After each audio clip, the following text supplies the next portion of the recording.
Sebelum kita mulai pelajaran kali ini, marilah kita berdoa dimulai. Selesai. Terima kasih Mas Eko. Oke, Bu.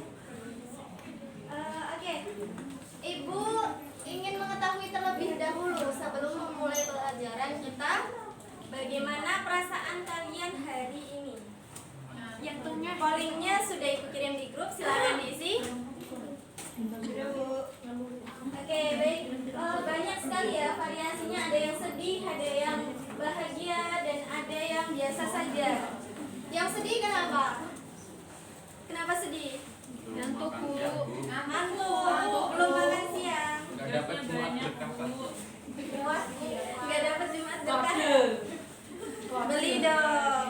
Jumat berkah sama bocil ya. Ngode ya. Senang. Oke, Ibu di sini menampilkan gambar. Ada yang tahu gambar apa ini? Jamu apa? Jeruk nipis. Munir asam. Ada yang singkat. Jeruk purut. Bahan untuk membuat jamu itu apa aja? Rempah-rempah, jeruk, Kencur. gula Jawa, Jahe. jahe. Oke, banyak sekali ya. Ada yang udah pernah nyobain jamu? Pernah. Rasanya gimana? Pahit, manis. Tergantung bahannya apa. Tergantung bahannya apa gitu ya. Oke, hari ini kita akan mempelajari untuk mendeskripsikan dasar pengelompokan tanaman buat atau bahan untuk membuat jamu. Kemudian kita juga akan mempelajari untuk mengidentifikasi ciri setiap tanaman pembuat jamu atau bahan untuk membuat jamu. Kemudian kita juga akan belajar untuk mengelompokkan tanaman untuk bahan pembuat jamu berdasarkan klasifikasi 5 kingdom melalui diskusi.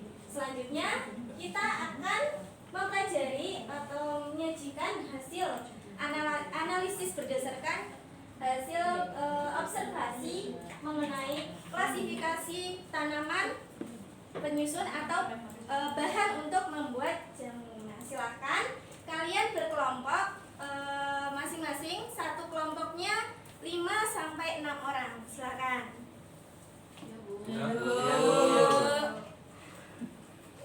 Sudah selesai? Sudah berkelompok. Oh ya, maaf, sudah. Duduknya sudah berkelompok ya? Sudah.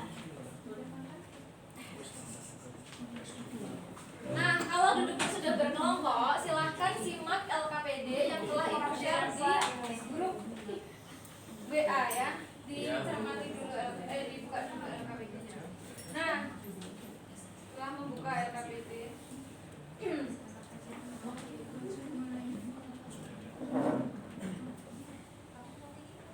nah sebelum mengerjakan LKPD, kita lihat dulu video. Nah, kita amati dulu video yang ada di depan.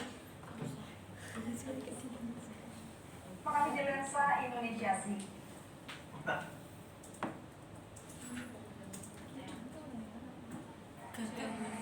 Kampung di Kabupaten Sukoharjo, Jawa Tengah ini telah dikukuhkan oleh pemerintah kota sebagai kampung jamu.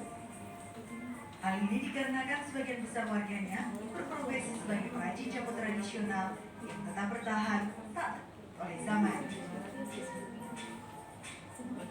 Ada sekitar 80 perajin jamu tradisional dan industri rumahan di sini. Salah satunya Pariem. 30 tahun sudah ia berjualan jamu tradisional. Keterampilan meracik jamu ia dapatkan secara turun-temurun. Pariem mampu membuat beragam jenis jamu, mulai dari beras kencur. Nah, dari menonton video tadi, mengamati video tadi, siapa yang mau memberikan tanggapan tentang isi video tadi? Siapa? Ya, silakan Daria. dari video yang sudah diamati tadi itu kita dapat informasi bahwa jamu itu sudah ada dari dulu, termasuk minuman tradisional, dan yang ini yang disorot itu jamu yang berasal dari suku Harjo Jawa Tengah, Bu. Ya betul sekali. Beri applause untuk Mbak Ria. Keren sekali ya jawabannya.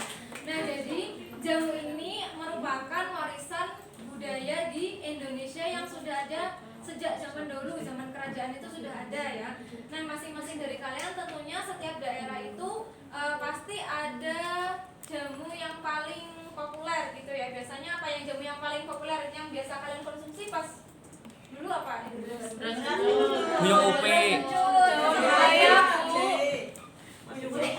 Daun pepaya Bu, ya bisa kunyit asam, terus Jagung. banyak ya. Jadi ada yang di kelas ini belum pernah minum jamu secang Bu ini Bu, secang. Oh secang. Ada yang kelas ini belum pernah mas minum jamu? Permacan. Iya Bu. Atau sudah lima? Mbak Dia belum? Belum Bu. Oh belum. Karena belum rasanya. Nanti besok ya kita bawain nanti ya Bu. Oke. Kalian kalau minum jamu rasanya gimana? Manis. Manis, ada yang manis, ada yang kencur ya. Nah, tadi kan misalkan jamu beras kencur, beras jamur, jamu beras terbuat dari satu macam tanaman atau banyak? Banyak. Apa lagi? Beras. Tentunya beras. Terus Kencur. gula. Gula. Terus yang bikin kecut apa? Asam. Iya, asam Jawa. Nah, itu ya.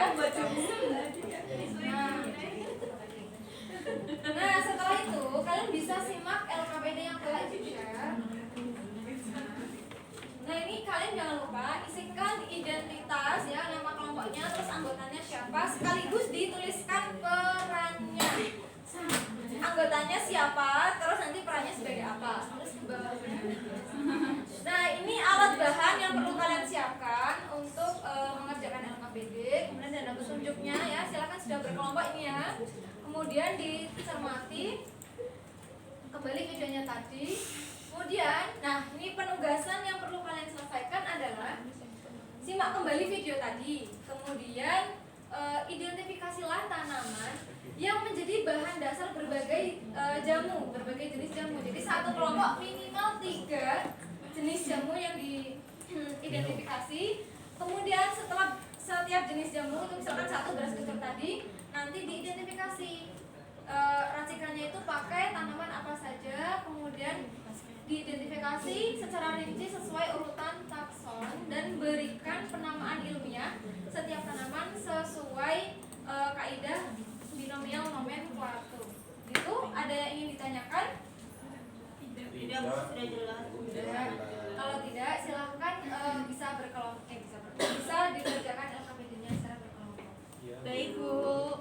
Silahkan. Bagaimana Mbak Aji? Sinyal. Oh sinyal. Sinyal apa kuota? Mbak Mona, Mbak senyum terus sudah selesai atau belum? Main aku malah mau nabu. Mona ngerjain tugas yang lain. Ini ya, kerjain tugasnya Ibu dulu ya. Mona cacatan Bu sama Yeyang. Oh gitu. Kalau yang catatan sama ayah nanti tak suruh dipresentasikan di depan. Mbak Mona Bu. Enggak punya, Bu. Ya udah selesai. Udah selesai belum? Sudah Bu. Sudah. Nah silakan. Kelompok yang ingin mempresentasikan maju ke depan. Ada yang ingin maju? Ya, Desi silakan. Satu kelompoknya sama siapa Mbak? Mbak Desi. Sendiri, semua Sendiri. Iya, bisa, Bu. Dapat apa? Saya milih nama jamunya beras kencur. Terus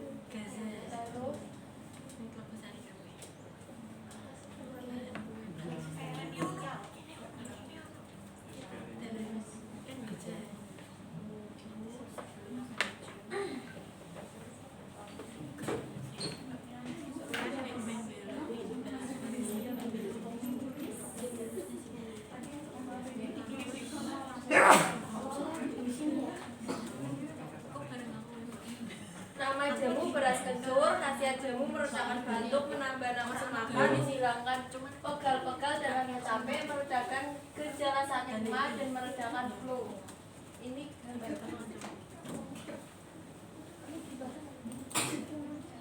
Padi termasuk golongan jenis Graminae atau rumput-rumputan.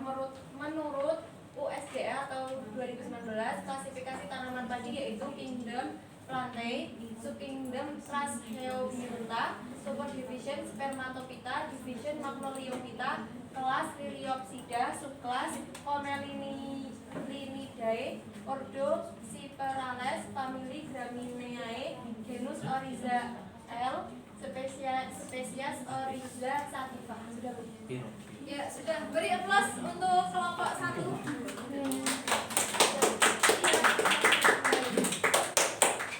Nah, tadi kelompok 1 kan sudah mempresentasikan tentang jamu beras kencur. Untuk kelompok 3, Mbak Dia tadi menemukan jamu apa?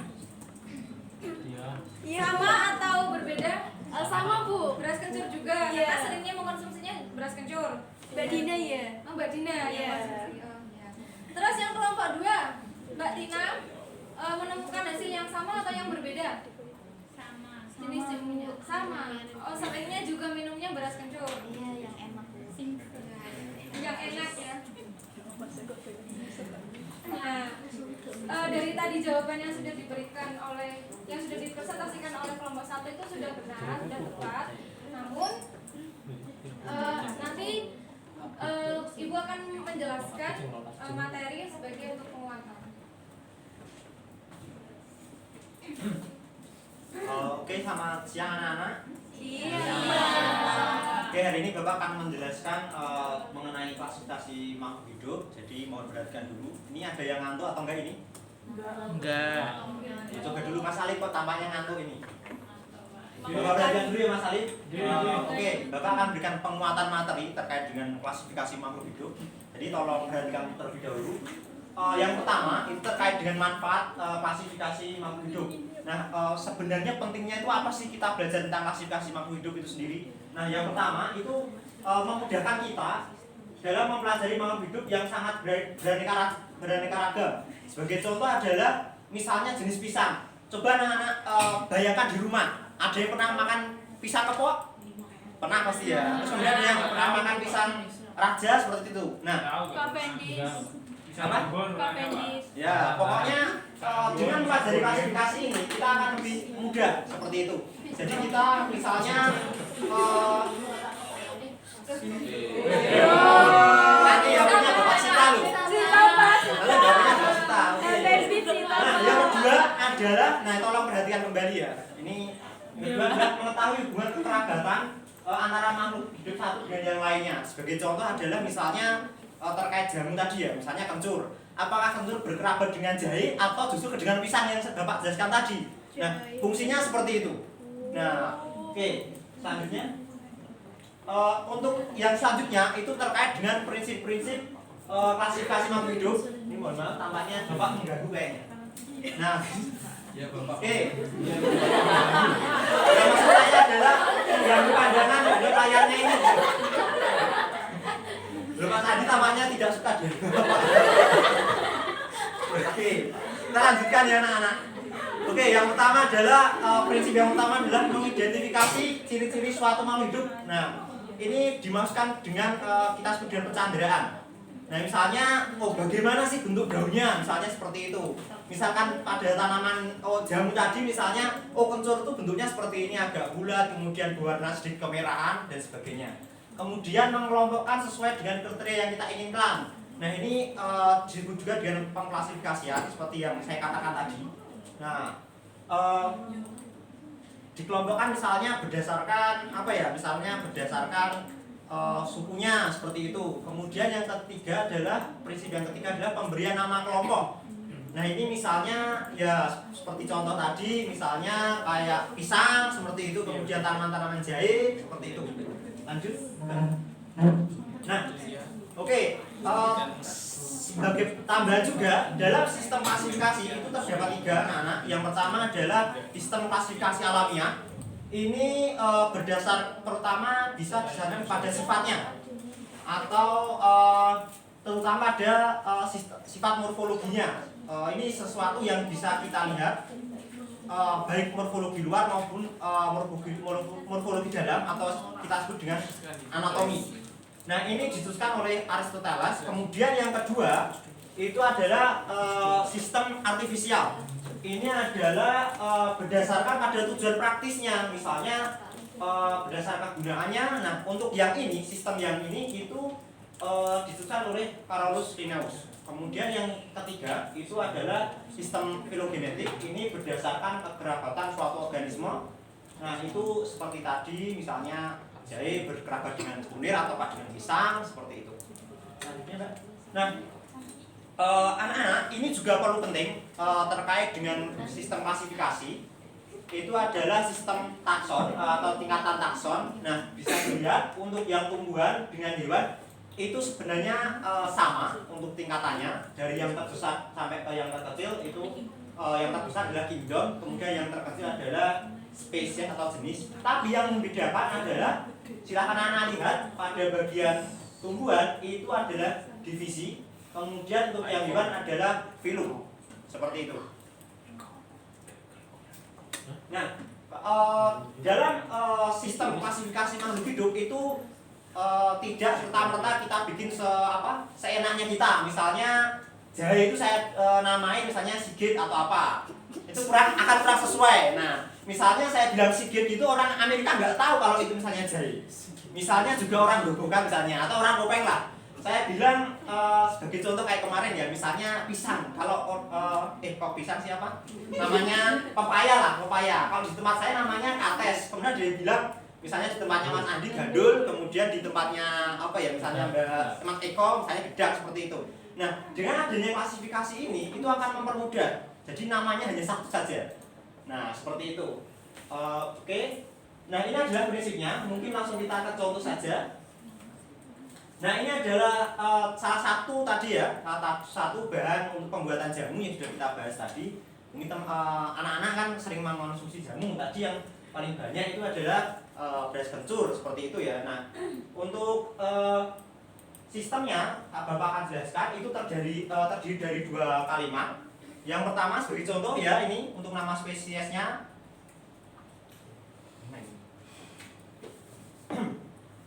Untuk nama yang digunakan itu adalah nama Latin. Jadi nggak bisa secara asal kita misalnya menamai yang seperti saya contohkan, misalnya kencur saya namai kencur Sigit atau kencur Kasiola, itu kurang sesuai ya, karena ini nanti orang Amerika nggak paham seperti itu. Kalau pakai ini jelas mereka paham. Campernia galanga, nggak seperti itu. Nah, ini ada kaidahnya. Untuk yang pertama, kalimat kata pertama itu adalah genusnya.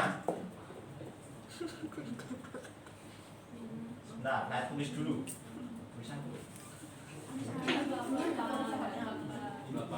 Bagus Ustaz.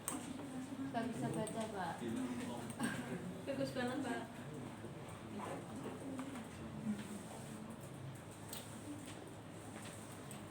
Nah, anak-anak, untuk kata pertama ini adalah nama genusnya. Untuk yang ini, untuk yang Camperia. Kemudian yang galana itu adalah nama jenis atau nama spesiesnya.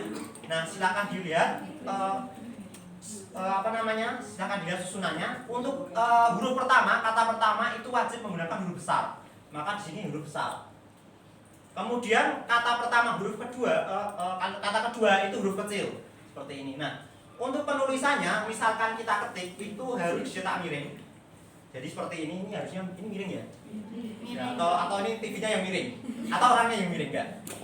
Oke, seperti itu. Jadi kalau misalnya penulisannya itu harus cetak miring.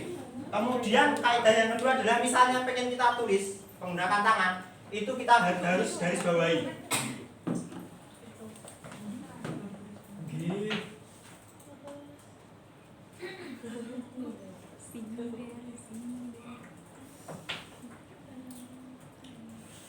Nah, kalau misalnya pengen kita tulis di buku tulis kita, misalnya tulisan tangan, karena kan kalau ditulis miring sepertinya agak susah, harus muter-muter buku seperti itu.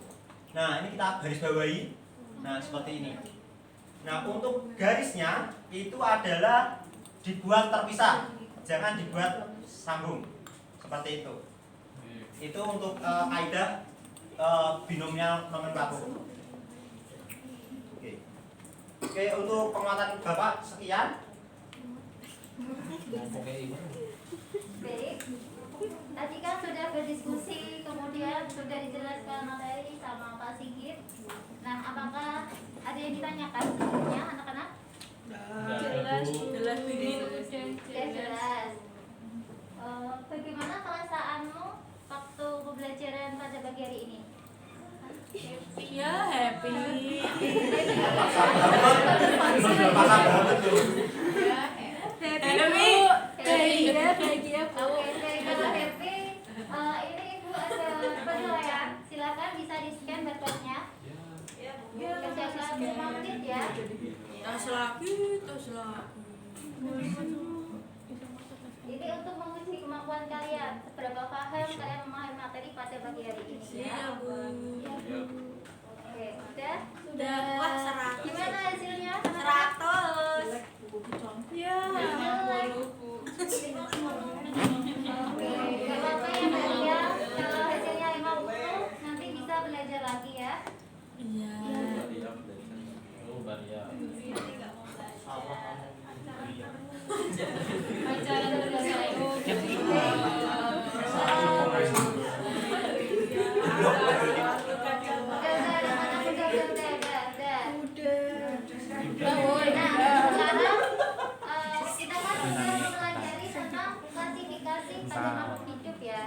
Kira-kira siapa yang bisa menyimpulkan pada pembelajaran pada pagi hari ini?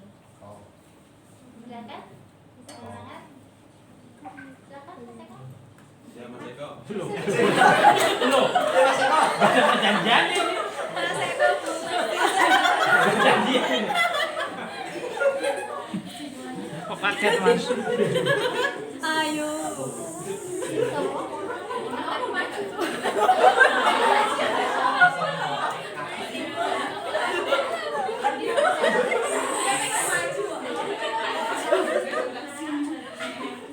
Mau presentasi ya?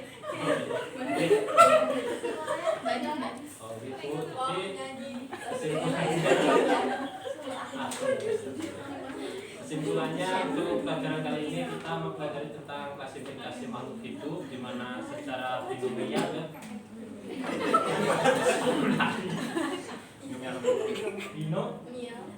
Secara binomial untuk meratakan nama pada setiap makhluk hidup agar di setiap penjuru dunia dapat menyebutkan suatu makhluk hidup dengan nama yang sama. Terima kasih. Janji yang saya Baik, untuk pesan moral yang dapat kita ambil dari pelajaran pada pagi hari ini yaitu sebagai manusia kita wajib mensyukuri atas kekayaan alam yang ada di lingkungan sekitar berupa tanaman rimpang, di mana tanaman rimpang ini memiliki berbagai manfaat atau khasiat seperti bisa dibuat minuman tradisional seperti jamu. Nah, kita sebagai generasi milenial wajib untuk melestarikan budaya Jawa dan juga kita harus bisa selalu menginovasi tentang varian-varian jamu gitu. Siap Bu.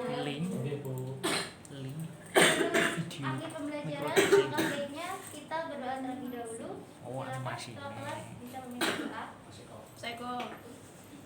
Sebelum kita berpisah pada pembelajaran kali ini, berdoa dimulai, berdoa selesai.